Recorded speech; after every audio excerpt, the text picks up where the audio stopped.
A narrow, empty street stretched under the pale morning sky, the kind of road people avoided because nothing good ever happened there. But today, something unimaginable was about to take place. A lone black man rode slowly through the quiet, his old motorcycle humming like an aging heartbeat. His posture was calm, steady, almost too peaceful for a world that often refused to be kind to him. His helmet hid his face, but anyone watching would feel it. This was a man carrying stories, scars, and strength. Before he could reach the main road, a police cruiser suddenly swerved in front of him, blocking the path with unnecessary force. Tires screeched, lights flashed aggressively, even though not a single soul stood nearby. The man squeezed the brake gently and stopped, saying nothing. The officer stepped out, moving like he already owned the outcome. His eyes weren't curious, they were judging, calculating, searching for a reason to feel superior. He paced around the bike with slow, exaggerated steps, as if inspecting a stolen object instead of a simple vehicle on a simple morning. The rider stayed still, hands visible, voice silent, breath controlled. The officer began barking orders without first asking a single question. "Step away from the bike," he yelled, even though the man had done nothing wrong. The man obeyed, stepping back with a quiet dignity most people couldn't understand. The officer circled again, shaking his head like he had already found the crime he wanted. "This thing looks illegal," he muttered, but he hadn't checked a single paper. The rider gently spoke, his voice carrying a warning wrapped in calm. "Officer, please don't do this." But ego rarely listens to wisdom. The officer ignored him, returning to his cruiser to grab something that instantly made the man's chest tighten, a small gasoline can and a lighter. The street felt colder, time felt slower. He poured fuel over the motorcycle, the same bike the man had cared for like a memory. The man didn't shout, didn't fight. He only stared, a quiet heartbreak burning deeper than any flame that was about to ignite. The officer flicked the lighter with a smug grin. "Relax," he said, "it's illegal anyway." And as the fire burst alive, swallowing metal and paint, a single truth formed quietly in the man's eyes. What the officer didn't know would change everything. Marcus Hale woke before sunrise every morning, long before the city began to roar. His house stood in a quiet neighborhood filled with old trees and tired sidewalks, a place where people nodded politely but rarely asked how you were doing. Marcus liked it that way, peaceful, predictable, a space where he could breathe before facing the world and all its broken edges. Inside his home, nothing bragged or glittered. The furniture was old but carefully polished. The walls held memories, not awards or certificates, but photographs of family gatherings, soft smiles, and the kind of love that didn't need to be shouted. On one shelf sat a framed picture of a young Marcus standing beside a beat-up motorcycle, both him and his father laughing like they owned the whole world. That motorcycle, the same one he rode to work every day, was the last gift his father had ever given him. Marcus wore power in the gentlest way. He was the chief judge of the state criminal court, a man whose decisions shaped lives and futures, but you'd never know it by just looking at him. He didn't drive a luxury car. He didn't walk with bodyguards. He didn't flash status or expect privileges. He believed dignity came from the heart, not the badge, and certainly not the robe he wore in court. The motorcycle was his way of staying grounded, a reminder that the world judges you faster than it understands you. Even with his high position, Marcus lived like someone always being watched, not because he feared criminals, but because he had learned many years ago that even a good black man could become a suspect in the wrong eyes. That wound still lived inside him. Years ago, his teenage son had been mistaken for a burglar while simply walking home from school. An officer shoved him, cuffed him, called him a liar, and left him crying on the curb. Marcus remembered the feeling of walking into that station as a father, not a judge, and seeing fear in his son's eyes. It taught him something heavy. The law could be just, but the people enforcing it weren't always trained in justice. Since then, Marcus had dedicated himself to fairness, not just in court, but in every small moment. He spoke softly to frightened defendants. He reprimanded officers who disrespected citizens. He listened to every detail before ever making a judgment, but carrying that moral weight came with a price. It made him quiet, isolated, a man who had seen too much to be naive and too much to be loud. On this particular morning, Marcus walked into his small garden with a cup of black coffee. He knelt beside the flowers, touching petals with a tenderness that didn't match the authority he held at work. The garden was his therapy, his meeting place with memories, his grounding ritual before facing the world's noise. He whispered to the garden sometimes, and no one knew that except the soil under his fingertips. Today, his mind was already burdened. He had an early hearing involving allegations against a group of officers accused of abusing a suspect. The case wasn't just another file to him. It touched that old wound he carried, the one he tried to bury beneath logic and law. He sighed deeply, as if the weight of the entire legal system was resting on his shoulders alone. After finishing his morning routine, Marcus strapped on his helmet and approached his motorcycle. The bike was old, but he maintained it like it was a fragile treasure. Each scratch had a story. Each dent held a memory of his father's laughter. He started it with a gentle twist, listening to the engine cough, growl, then hum. It wasn't a powerful machine, but it carried the power of meaning. The city was slowly waking as he rode. Store shutters lifted. Vendors set up carts. Commuters dragged themselves out with half-open eyes. Marcus' simple bike often drew stares, some curious, some disapproving. He didn't care. He liked blending into the morning traffic like any ordinary man, but he also knew something harsh. Blending in didn't guarantee safety when your skin told the world its own story. Marcus had experienced countless moments of subtle prejudice. A security guard following him a few extra steps. A lawyer who double-checked his identity even after being told his name. A clerk who treated him casually until learning his position, then suddenly changed tone, calling him sir too many times. Marcus never snapped at these moments, but they always stayed with him like pebbles in shoes, small but impossible to ignore. Meanwhile, across town, Officer Roy Barlow strutted through his precinct with the swagger of a man who had never been held accountable. Younger officers looked up to him, not because he was wise, but because he walked confidently enough to make lies look like truth. Roy had a dangerous habit of profiling people based on appearance. To him, a black man on a nice car was suspicious. A black man on an old bike was up to something. A black man walking quickly was running from something. And a black man walking slowly was trying to look innocent. He believed he had the right to question, touch, or intimidate anyone who didn't fit his personal mold of respect. His father had been a police chief before retiring, and that legacy made Roy feel untouchable, protected, above consequences. On this morning, Roy was already irritated.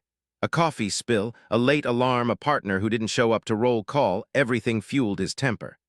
He left the station looking for control, looking for someone to stop, question, or corner. And fate, or perhaps injustice, placed Marcus Hale directly in his path. As Marcus turned onto the quieter road he always used to avoid traffic, he was unaware that his peaceful morning was about to shatter. Roy spotted him instantly, narrowing his eyes like he had just found a target. In Roy's world, a black man on an old motorcycle wasn't a judge, a leader, or a respected figure. It was simply someone to dominate. And this morning, Roy Barlow was ready to dominate something, or someone. But destiny had a different plan. The man he was approaching wasn't just another rider. He was the one man Roy had never expected to cross. Marcus slowed his bike as he approached the narrow backstreet he always used when he wanted a quiet ride to gather his thoughts. The sun was still low, the neighborhood calm enough to hear distant footsteps and the faint rustle of leaves. It was the kind of morning that felt too gentle to turn violent. The kind of morning that fooled a man into believing the world would treat him kindly today. But as he turned the corner, a police cruiser sat at the far end of the road, angled slightly, as if waiting for something to justify its presence. Marcus noticed it instantly. Years of being cautiously aware had trained his eyes to pick up small details. An instinct whispered inside him, the same instinct that had lived with him since the day his son came home in tears. Something wasn't right.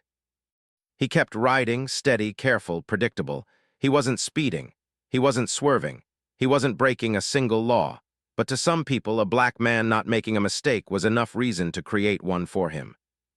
The cruiser lurched forward suddenly, swerving across the road with unnecessary force. Tires screeched, cutting through the quiet like an alarm. Marcus hit the brake calmly, stopping a safe distance away. His heart didn't race, it sank. Because he knew this wasn't about a motorcycle, it wasn't about traffic, it wasn't about safety. It was about the officer's need to feel in control on a morning where everything else had irritated him. Officer Roy Barlow stepped out, jaw clenched, eyes sharp with self-importance. His uniform looked crisp, but something in his posture felt sloppy. The posture of a man who believed authority was a shield rather than a responsibility. He slammed the car door harder than necessary, as if he wanted the noise to intimidate. Marcus lifted his hands slowly, palms open, showing cooperation before being asked. It was a gesture he'd made too many times in his life, a silent language he wished he never had to speak.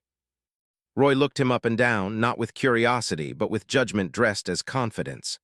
"Pull over and kill the engine," he barked, even though Marcus was already stopped and the bike was barely humming.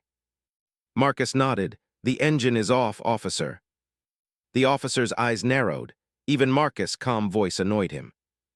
Roy walked around the motorcycle with slow, exaggerated steps, circling like a predator trying to decide if the prey was worth the trouble. His fingers trailed across the handlebars, the seat, the backplate, touching things he had no reason to touch. "Looks illegal," he muttered under his breath, loud enough to be heard. Marcus kept his voice soft. "Is there a problem with the registration?" "I'll decide that," the officer snapped. The tension thickened. It wasn't about paperwork. It wasn't about suspicion. This was about ego searching for a place to land. Roy stopped in front of Marcus, leaning slightly forward. "Helmet off, step back from the bike."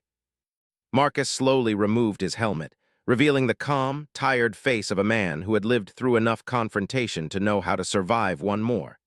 He placed the helmet on the seat and stepped back 2 slow paces. Roy studied his face, and something flickered in his expression, recognition trying to surface, but not fully forming.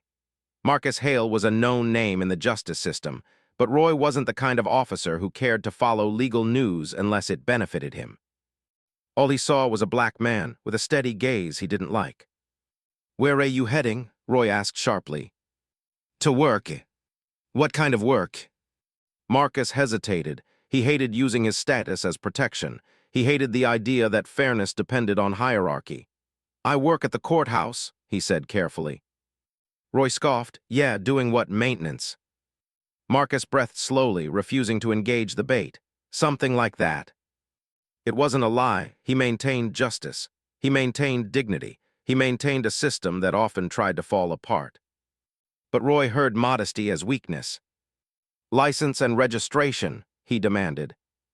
"My wallet is in my back pocket," Marcus said gently, announcing every movement like a man trained by experience rather than fear. He handed the documents over. Everything was clean, updated, perfect. But perfect was what Roy wanted. He tilted his head, pretending to inspect the papers.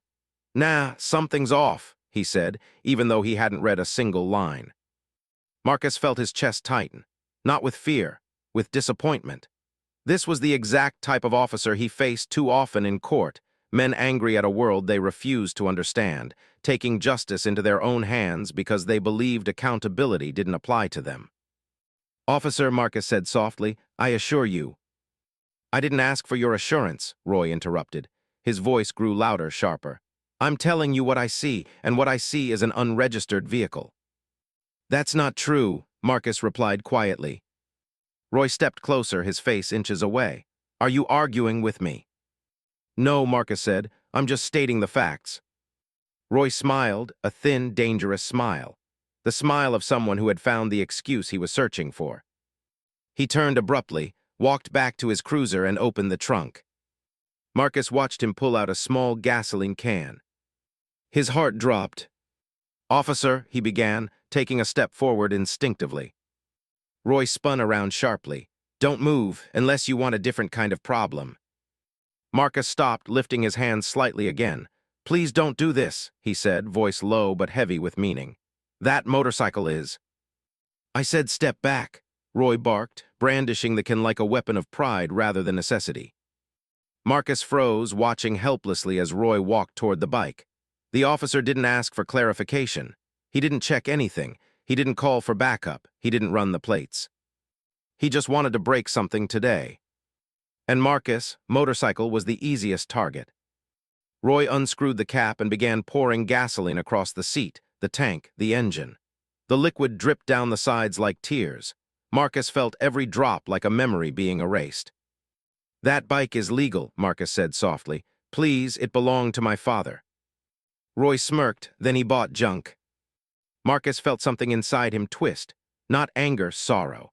The sorrow that comes when a man realizes the world still sees him as less than human. Roy pulled out a lighter, flicking it open with unnecessary theatrics. Marcus whispered almost to himself, "Officer, you're making a mistake." But Roy didn't hear or didn't care. He struck the lighter, The flame danced for a brief moment, small but threatening. Roy looked at Marcus with chilling arrogance. "Relax," he said. "It's illegal anyway." And he tossed the flame onto the soaked bike. Fire erupted instantly. Heat exploded into the air. Flames swallowed metal like it was paper. Marcus didn't shout, he didn't run, he didn't break. He just stood there watching the last piece of his father dissolve in front of him. Because somewhere deep inside, a quiet realization began forming. This wasn't the end of the incident. This was the beginning. The beginning of the moment that would expose Roy Barlow to the one man he should have never crossed. For a long moment the world froze in that quiet street. The burning motorcycle crackled, metal twisting beneath the flame's hunger, but neither Darius nor Officer Kellen moved. Smoke crawled upward like a dying prayer. The fire reflected in Darius's eyes not as fear, but as a memory. And memories, for men like him, hurt more than flames ever could. Kellen noticed that indescribable stillness and mistook it for submission.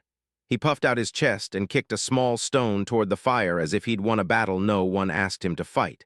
"Should have kept that thing off the road," he muttered, pretending to dust off his hands. "Could have caused an accident. I'm doing you a favor." But the lie collapsed under its own weight. Even he didn't believe it. The problem was men like Kellen never needed truth. They only needed someone beneath them to push down on, and he thought he had found that in Darius. The fire roared higher, threatening to spread toward the dry grass on the roadside. Kellen's smirk faded. He stepped back and grabbed his radio. Dispatch small fire on." But before he could finish the sentence, Darius raised his hand slowly, not aggressively, not dramatically, just enough to make the officer pause. His voice came quiet, like he was choosing every word the way a heart chooses each beat during a panic. "Stop talking, Kellen," he said. "Not officer, not sir. Just Kellen." And for the first time since the confrontation began, something shifted. The officer narrowed his eyes. "What did you just—" Darius stepped forward only one pace, but it felt like thunder rolling across the ground. The flames behind him cast a long shadow that stretched toward Kellen's feet. That shadow felt older, heavier, like a warning passed down through generations. "You have no idea what you just burned," Darius whispered. Kellen scoffed, "A junk bike." Darius smiled, not with amusement, but with a sadness so deep it made the air feel colder. "That wasn't a bike," he said. "That was the last thing I had of my father, the only thing." The officer's face flickered for a second, but ego quickly covered it. "Well, sorry for your loss," he said, voice dripping with fake sympathy. "But if he didn't register it properly—" "It was asterisk registered," Darius interrupted. "Every paper, every number, every detail, legal clean." He took another step. "Unlike the choice you just made." Kellen's jaw tightened. "You better watch yourself." Darius didn't move. "No, you should." The wind pushed smoke across the road, weaving between them like a silent witness. Kellen reached for his belt, fingers brushing the taser, then hesitating. Something about Darius's calm felt wrong, not threatening, just unfathomable, like staring into a well whose depth you cannot measure. "What are you planning?" Kellen asked, stepping back slightly. "Planning?" Darius tilted his head. "Nothing. Men who plan violence look like you. Men who survive it look like me." Kellen bristled. "Are you trying to intimidate me?" "No," Darius replied softly. "If I was trying, you'd know." The officer's pulse quickened. He hated that he felt it, a strange, cold drop sliding down his spine. He reached again for the radio. Darius lifted one hand. "Don't," he said. "Not yet." Kellen froze, confused. "Not yet, why?" "Because," Darius said, "you should hear a story first." The officer blinked. "A story." Darius looked at the burning wreck. "That bike belonged to my father, Samuel Ward. He bought it after working triple shifts at the steel mill. Rode it every Friday to visit the boys in the neighborhood, telling them to dream bigger, to stay out of trouble, to believe in themselves." He paused, voice tightening. "And then one night he didn't come home. They said it was an accident. A patrol car lost control, hit him and kept going. Case closed. No badge blamed, no justice served." Kellen stared, realizing too late where this was going. "My mother wanted it buried with him," Darius continued. "But I kept it, rebuilt it, restored it, every nut, every bolt, every scrape. It was the only thing of him the world hadn't taken. The fire popped, a piece of metal falling to the ground with a metallic cry. "And you," Darius whispered, "took it in 5 minutes for pride." Kellen swallowed. "I didn't know." "You didn't ask," Darius answered. For a moment, the only sound was the fire. The officer shifted uncomfortably, finally noticing how close the flames were getting to his cruiser. He stepped back, eyes darting between the fire and Darius. "I should call this in," he muttered. "Go ahead," Darius said, "but understand something before you do." Kellen raised an eyebrow. "You didn't burn a bike," Darius said. "You lit a match in a room filled with gasoline and not the kind you can see." The words struck with the force of a warning disguised as prophecy. Kellen didn't know what it meant, but he felt it, in his chest, in his bones. Darius stepped back, giving him space. There was no violence in his gaze, just truth so raw it felt dangerous. "I'm leaving now," Darius said. "Not because you told me to, but because the part of me you woke up." He exhaled slowly. "That part doesn't belong on a street like this." Kellen frowned. "What's that supposed to?" But before he finished, Darius said something that made the officer go still. "My father wasn't the only Samuel Ward they silenced. You're not the first Kellen who tried to erase him. You won't be the last, but this time." His eyes hardened. "There will be consequences." The officer instinctively drew back. "Are you threatening me?" Darius shook his head. "No, I don't threaten, I wait." And with that, he turned away. He walked down the road, not in anger, but in a calm so chilling it felt like the prelude to a storm. Kellen stared after him, unsure whether to chase him, arrest him, call for backup, or simply pretend this never happened. Then, from a distance, Darius called back without turning. "Oh, and Kellen, you should fix your radio." "What?" "It won't work for a while." The officer lifted the device to his mouth. "Dispatch copy." Silence. Static. Nothing. He tapped it, hit it, shook it. "Dead." He looked up at Darius, now far, but still walking with that quiet, terrifying steadiness. A chill crept through Kellen's spine. "What the hell?" he whispered. Because for the first time he realized. Maybe Darius Ward wasn't just a man. Maybe the world had just stirred something it didn't understand. And maybe, just maybe, the story was no longer in his control. The sun had barely risen over the city when Darius walked away from the burning street, but every step he took felt heavier, slower, more deliberate. Not because he was afraid, but because something inside him had shifted. A door that he had kept shut for years had cracked open, and the world would soon feel what lived behind it. He reached the main road and kept walking, ignoring the passing cars, ignoring the looks. His mind was elsewhere, orbiting memory, pain, and a single unavoidable truth. The past wasn't finished with him. He reached the old district where brick buildings leaned like tired elders and rusted fences whispered forgotten stories. It was the neighborhood where he grew up, and the place he had spent years trying not to remember. Children played near the cracked pavement, their laughter echoing against broken walls. Mothers watched from windows. The world kept moving, even when the heart wanted silence. But the moment Darius appeared, conversations slowed. People noticed. Not because he was famous, he was. Not because he was feared, he never wanted that. It was because there was something in his eyes today that no one had ever seen before. "Darius, you good?" an older woman asked from her porch. He nodded politely. "I'm okay, Miss Verona." But she knew he was. The elders always knew. He continued down the block until he reached a small garage, old, dusty, and packed with tools that had outlived their owners. This was where he had rebuilt the motorcycle piece by piece, the way a son tries to rebuild his father's voice. The garage smelled like oil, steel, and memories. He closed the door quietly, shutting out the world. He stared at the empty spot where the bike normally rested. It hit him like a punch. He sank onto an old stool, elbows on his knees, hands clasped. He didn't cry. He hadn't cried since he was 12. Pain didn't need tears, it needed answers. A single sentence looped through his mind. "You lit a match in a room filled with gasoline." He hadn't lied, he just hadn't explained. A soft knock echoed on the metal door. Darius didn't answer. The door creaked open anyway, and a tall woman stepped inside, deep brown skin, sharp eyes, and a presence that demanded honesty. Lena. his childhood friend and the only person who could walk into his silence without being pushed out. "I saw smoke," she said, closing the door. "People saying it came from the Ridge Road." Darius didn't look at her. "That road's always been trouble." "A lot of things have," she replied, "but I know that look what happened." He exhaled sharply. "Kellen happened." She stiffened. "The cop." "Yeah." She approached slowly like she was walking toward a wounded animal. "You okay?" "My bike is." Lena's breath caught. "Your father's bike." Darius tilted his head. "Wasn't my father's fault it burned, but it was his memory they tried to erase." "They," she repeated. "Darius, what are you planning?" "Nothing," he said. But Lena heard the lie immediately. "You don't get quiet like this unless something breaks inside you," she whispered. He finally looked at her. "You know the case was never reopened." "Don't go there," she said quickly. "Please don't." He stared at the grease-stained floor. "I've stayed out of trouble for 10 years, done the right thing, sat still, stayed silent, followed every rule, and look what happened anyway."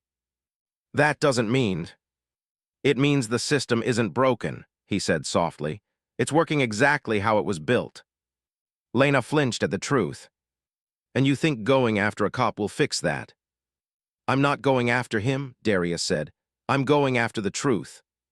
She stepped closer. "Darius, what aren't you telling me?" His silence stretched, heavy, thick, until finally he spoke in a voice so low she almost missed it. "My father didn't die in an accident. He was hunted." Lena blinked hard. "What?" "They tried to make it look like a hit and run," he said. "But before he died, he left something I've never told anyone." Her pulse quickened. "What did he leave?" "A message," Darius whispered. "A recording and a name." Lena pressed her hand against her chest. "Whose name?" He looked at her, eyes colder than she'd ever seen. "Kellen Reed." She staggered. That doesn't make sense. Kellen would have been, what, a teenager then?" "No," Darius said. "His father." The air between them stilled. "Officer Mark Reed," Darius continued. "The man who hit my father. The man whose case went missing from the department files. The man who disappeared just long enough to avoid investigation." Lena covered her mouth. "Oh my God." "And now," Darius said, "his son just burned the last piece of my father left." She felt her knees weaken. "Darius, this is bigger than you think, if what you're saying is true." "It is true." She swallowed hard. "Then you're stepping into a war that started before you were born." He nodded. "I know." Before Lena could say anything else, her phone buzzed. She glanced at it and froze. "What is it?" Darius asked. She turned the screen toward him. "A public alert. Fire incident under investigation. Suspect described as a black male, early 30s. Possible connection to vandalism and aggression toward an officer." Darius felt his jaw lock. "They're already flipping the story." "Of course they are," Lena said. "Kellen S. not gonna admit he started it." Darius stood up slowly. "Then I'll make sure the world sees what really happened." "Darius, don't do anything stupid." "I don't have to," he said. "The truth is dangerous enough." But Lena wasn't convinced. "What are you going to do?" He picked up his father's old toolbox, heavy metal dented. Inside was something wrapped in cloth. Lena's breath hitched. "You kept it." Darius nodded once. She whispered, "Does it still work?" He ran his thumb across the cloth. "It works when it needs to." A chill crept up her spine. "Darius, please think." He met her eyes. "Lena, I've been thinking for 10 years." She felt herself losing him, not to rage, but to purpose. Before he stepped out, she grabbed his arm. "Promise me one thing." "Depends. If you're walking into this, don't walk alone." He gave her a small, sad smile. "I never do." And with that, he left the garage. The city moved like it always did, impatient, distracted, convinced it understood its own stories. But it had no idea that one man walking through its streets was about to shake its foundations. Darius made his way downtown, his father's toolbox in hand, each step echoing with purpose. The closer he came to the courthouse district, the more the world around him changed. Busier streets, polished buildings, people in suits walking with clipped confidence, unaware that truth was about to touch their carefully arranged routines. He stopped at a small cafe across from the precinct. From there, he could see the station's glass doors, officers entering and exiting, carrying folders, cups of coffee, illusions of order. Somewhere inside, Kellen Reed was likely writing his report, the first draft of a lie that would soon grow legs. Darius sat at an outside table, placed the toolbox on the ground, and pulled out his phone. A single video sat in his gallery, the footage Lena took earlier, capturing the entire moment when Kellen burned the bike. He played it again silently. The flames, the officer's smirk, his own stillness, the words, "It's illegal anyway." Evidence didn't lie, people did. He closed the video and opened another file, one he hadn't touched in years. A grainy audio clip, his father's voice trembling but determined. "If anything happens to me, check the badge number. They think nobody's watching, but someone always is." Darius closed his eyes. He could still feel that night, his father stumbling into the house, bleeding, barely coherent, the smell of gasoline, the fear in his voice, the way he whispered the name Reed before collapsing. 12-year-old Darius had called for help, held his father's fading hand, and listened to sirens that arrived too late. The world had moved on. He never did. A voice broke through his thoughts. "Mind if I sit?" Darius didn't have to look up. Only one person could speak with that mix of concern and authority. Judge Whitaker, an older black man with sharp features, a clear voice, and the kind of wisdom that made people subconsciously straighten their backs. "Didn't expect you here, sir," Darius said quietly. Whitaker sat anyway. "Lena called me." "She shouldn't have." "She cares about you," the judge replied, "and she knows when a man is standing too close to the fire." Darius stared at the precinct. "I wasn't the one holding the match." "I know," the judge said, "but fire spreads fast." The older man leaned in, lowering his voice. "Tell me exactly what happened." Darius replayed the moment with a calmness that didn't match the story. Judge Whitaker listened without interrupting, but his expression hardened at every detail. When Darius finished, the judge sat back, exhaling slowly. "He burned your property without cause, escalated force, falsified suspicion, and abused authority. That's not a mistake, that's a pattern." "You think he's like his father?" Darius asked. Whitaker didn't hesitate. "Men like that, they don't change the system shapes them." Darius lowered his voice. "I want accountability, real accountability." "You'll get it," the judge said, "but you need to let me guide this." Darius almost laughed. "Why, because you're a judge?" "No," Whitaker said, "because I know what it costs to confront men who think a badge is a shield." There was a tight pause, both men letting the truth settle. Then the judge continued. "You can't walk in there alone with a video and a broken heart. They'll twist your words before you even finish speaking." "I don't want to speak," Darius said. "I want justice." "You're not hearing me," Whitaker replied. "Justice without strategy becomes revenge, and revenge is exactly what they're waiting to accuse you of." Darius clenched his jaw. "So what do you want me to do? Sit still again?" "No," the judge said. "I want you to walk into that precinct with the power of the law behind you, not the anger they're trying to pin on you." Darius studied the older man. "And if the law refuses to listen?" Whitaker's voice dropped. "Then the city will." Before Darius could ask what he meant, a commotion erupted across the street. Officers rushed outside. One pointed toward the cafe, two more followed. Within seconds, Kellen himself stepped out of the doors, scanning the area. His eyes landed on Darius. "There he is," Kellen barked, charging across the street. Darius didn't move. Whitaker didn't either. People turned to watch. Phones lifted. Conversations froze. Kellen stormed toward them, face red, voice cracking with hostility. "You're under investigation, and you're coming with me. Now." Whitaker stood slowly, placing a steady hand on the table. "Officer Reed, I would think carefully before you continue."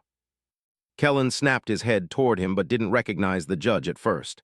"Sir, step aside. This man is a suspect." Whitaker raised a brow. "A suspect of having his property burned." Kellen's jaw twitched. Darius remained silent. The judge stepped forward. "I know your report isn't finished yet. I also know it's missing a few inconvenient truths." Kellen's voice cracked. "Sir, you have no right to." "Actually," Whitaker interrupted calmly, "I have every right, because the man you're trying to intimidate is standing with me." A few officers approached, uncertain, watching Kellen for direction. Whitaker's tone became sharp, cutting through the tension. "Do you understand who you're speaking to?" Kellen scoffed. "Some random guy eating breakfast at a cafe." The judge tilted his head. "Chief Judge Whitaker, County Superior Court." Kellen froze. Silence punched the air. The surrounding officers exchanged looks. Some straightened their posture instantly. Darius watched Kellen's confidence drain from his body, drop by drop, like a leaking faucet. Whitaker continued. "This young man served this community for years without harm. He works quietly, helps quietly, lives quietly, yet you chose him as your target." I didn't know," Kellen stuttered. "You did ask asterisk," the judge corrected. "Because you didn't need a reason, you needed a victim." Darius finally spoke, soft but sharp. "You wanted to prove something, now you will." Kellen swallowed hard. "Look, this is all a misunderstanding." Whitaker lifted a hand. "If you truly believe that, then you won't mind us heading inside to review your bodycam footage." Kellen paled instantly. A ripple spread among the watching crowd. A whisper, suspicion, realization. Whitaker leaned slightly forward. "Unless, of course, you turned it off." Kellen's breath hitched. His silence was confirmation. The judge nodded slowly. "That's what I thought." Darius felt his heartbeat slow, not out of fear, but out of certainty. This was the moment when the story shifted, when power finally looked itself in the mirror and trembled. Kellen stepped backward, one step, then another. I need to get my supervisor." Whitaker didn't move. "Run along then." Kellen practically fled toward the precinct, officers trailing behind him. Darius exhaled slowly. "You just cornered him." The judge shook his head. "No, I showed him the corner he built for himself." Darius looked at him. "So what now?" Whitaker turned toward the courthouse in the distance, its stone walls glowing in the morning light. "Now," he said, "we let the truth rise." "And when it rises," the judge added, "men like him drown." The courthouse lobby buzzed with its usual rhythm, lawyers passing briskly, clerks clutching stacks of paperwork, citizens waiting anxiously for their names to be called. It was a place where justice was supposed to breathe, even if some days it gasped for air. But today, something unusual stirred beneath the polished floors and high ceilings. A quiet storm had entered the building. Darius walked beside Judge Whitaker, his steps steady, measured.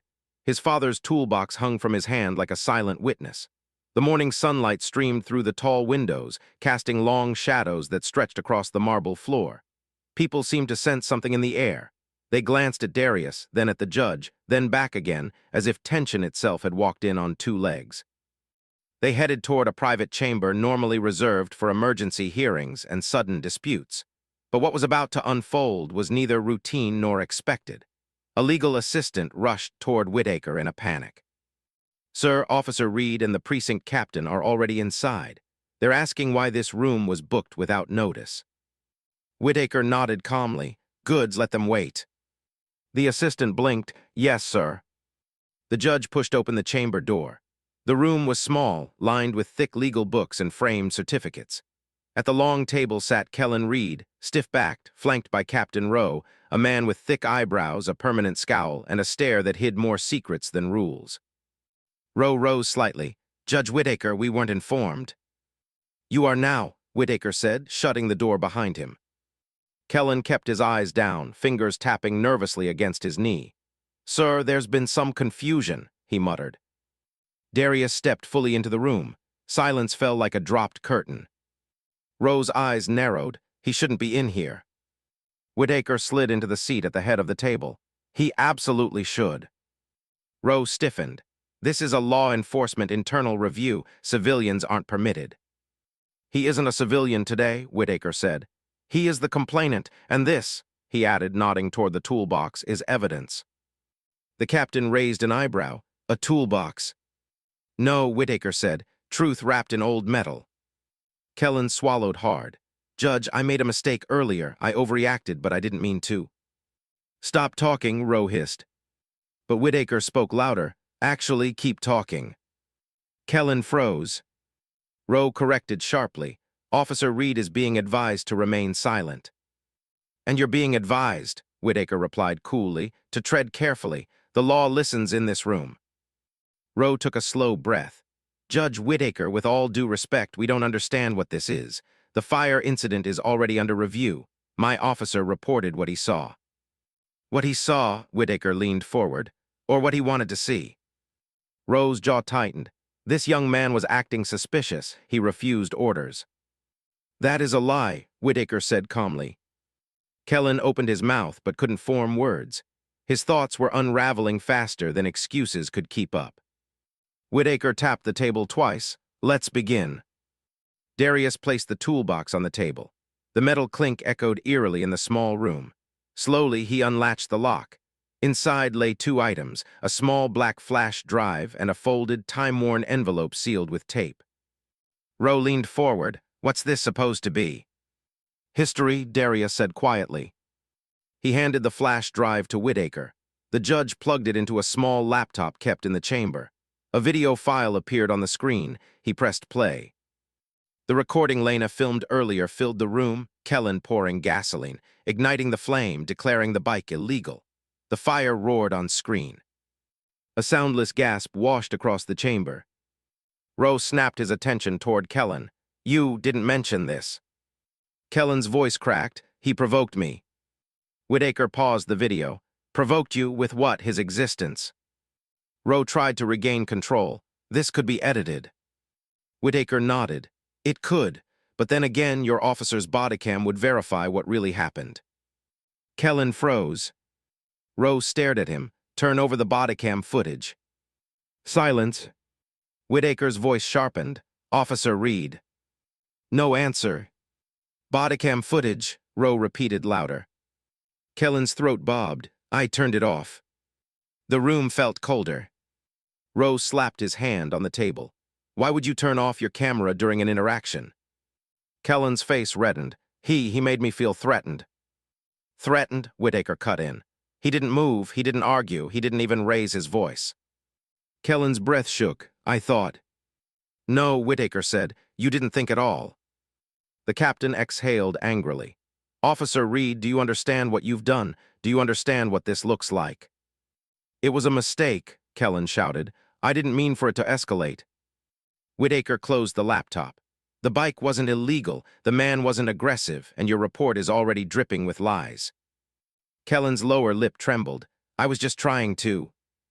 The judge held up a hand. We're not done. Darius opened the envelope. Inside was an old cassette tape cracked at the edges. He placed it gently on the table. What is that? Rowe asked. My father's last words, Darius said. Kellen blinked. What does that have to do with me? Everything, Darius said. He pulled out a modern recorder, inserted the tape, and pressed play. Static, a cough, a weak voice. Darius, if you find this, it means they came back. Whitaker's expression darkened. The voice continued, trembling. Badge number 1784, Reed. He followed me after I left the shop, said I fit a description. Tried to pull me over, but I was scared. I kept driving. He rammed me again and again. Kellen sat motionless, his face draining of color. The voice grew weaker. If anything happens to me, tell someone who listens. Silence filled the room, the kind that swallowed breath and clarity. Rowe's face turned rigid. That badge number, Mark Reed, that was. His father, Whitaker finished. Kellen's mouth opened, but no sound emerged. His fingers shook violently now, gripping the edge of the table like the room itself was tilting. Darius looked directly at him for the first time. Not with anger, not with heat, but with a depth of sorrow that felt like a mirror Kellen couldn't bear to face. You didn't just burn my father's bike, Darius said softly. You burned the last piece of him I had, the last piece he touched, and you did it with the same arrogance your father carried. The difference is you got caught. Rowe swallowed. Judge Whitaker, this is a lot to process. It's enough, Whitaker said firmly. Enough to open a full investigation, enough to suspend Officer Reed immediately, enough to examine the Reed family history with this department, and enough to expose the truth your precinct has buried for years. Kellen stood up abruptly, knocking his chair backward.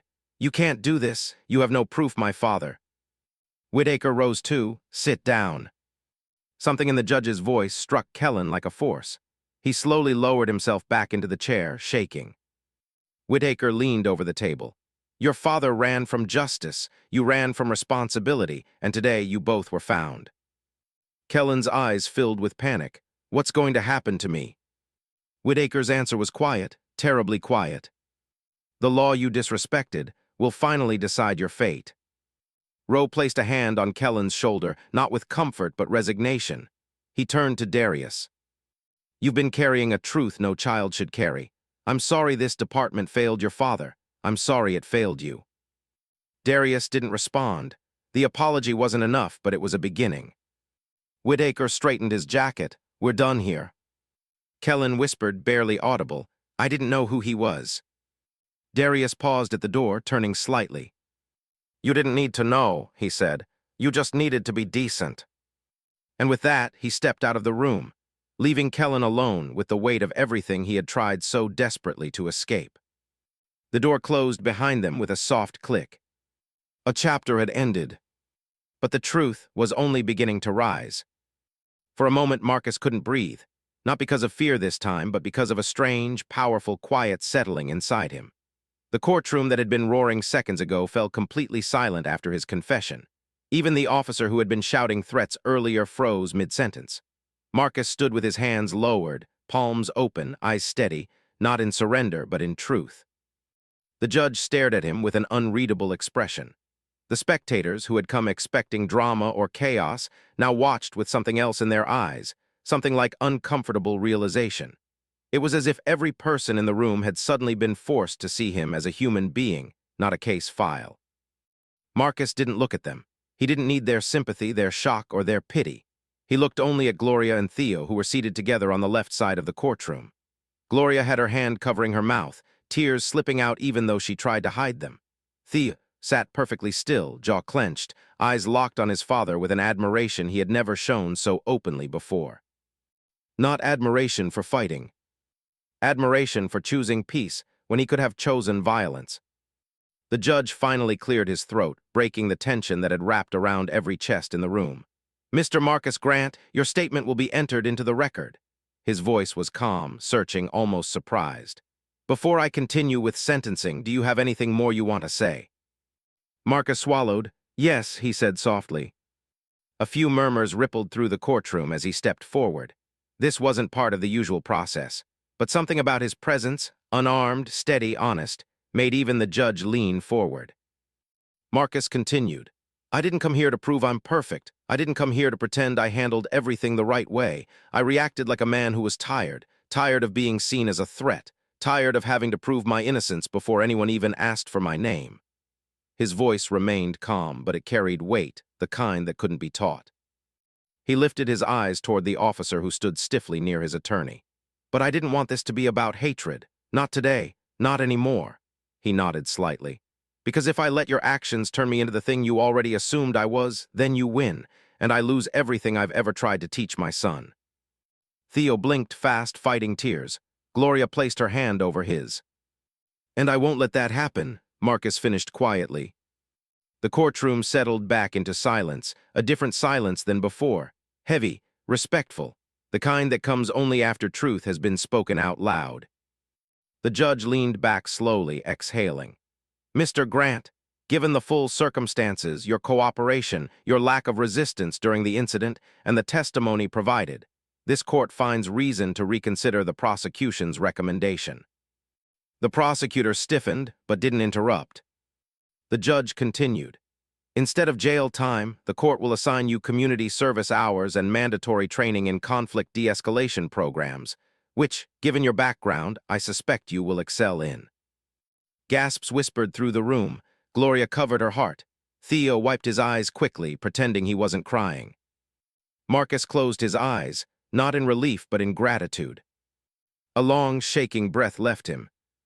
When the judge adjourned the hearing, the room exploded into noise. Reporters whispered urgently, lawyers gathered their papers, people stood up, moving in confusion. But Marcus walked slowly toward Gloria and Theo, the world around him blurring into nothing. Theo jumped up first. Dad. Marcus caught him in a tight embrace, lifting him slightly off the ground. I'm okay, he whispered into his son's hair. I promise you I'm okay. Gloria stepped closer, wiping at her face.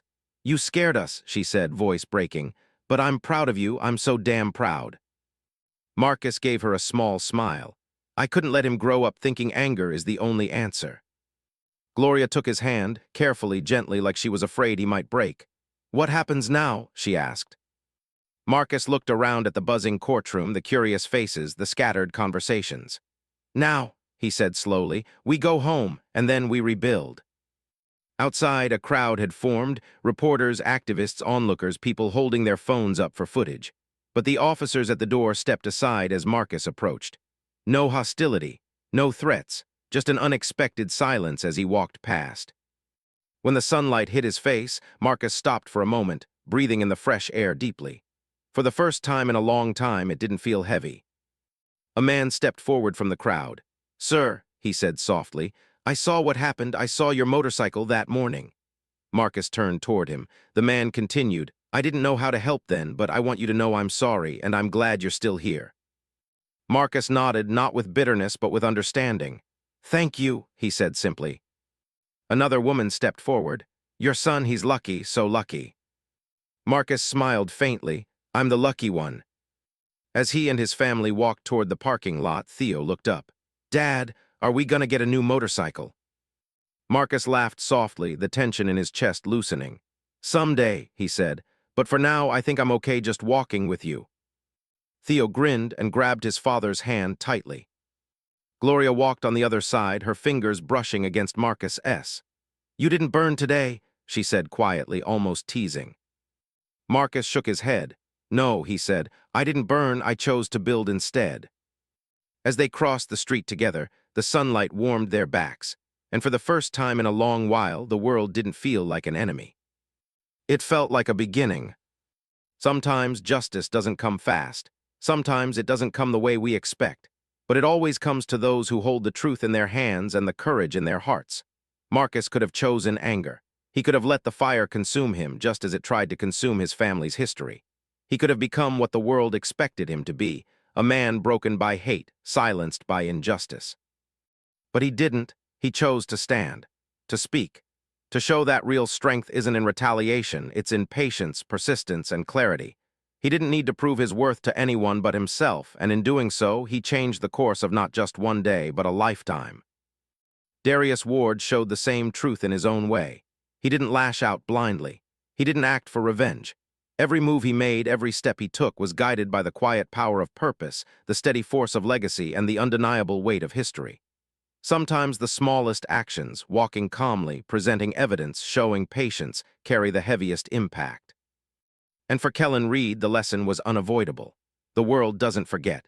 It doesn't excuse arrogance or abuse. Even if the law is delayed, truth has a way of catching up. When the choices we make harm others, the consequences follow, and sometimes they arrive in ways we cannot ignore. The moral of this story is simple but powerful. Real justice is not about punishment alone. It is about recognition, accountability, and transformation. It is about holding space for truth to rise and allowing the world to see what is right, even if it challenges the authority, the ego, or the comfort of those in power. If this story touches you, remember that your actions matter even when no one is watching. Stand for truth, stand for dignity, and stand for justice, not just for yourself, but for those whose voices have been silenced for too long. One act of courage can ripple through generations. One choice to act with honor can change lives. Share this story with someone who needs to hear it. Let it remind us all that strength isn't measured by force, but by integrity. That justice is never truly lost when it lives in the hands and hearts of those brave enough to carry it forward.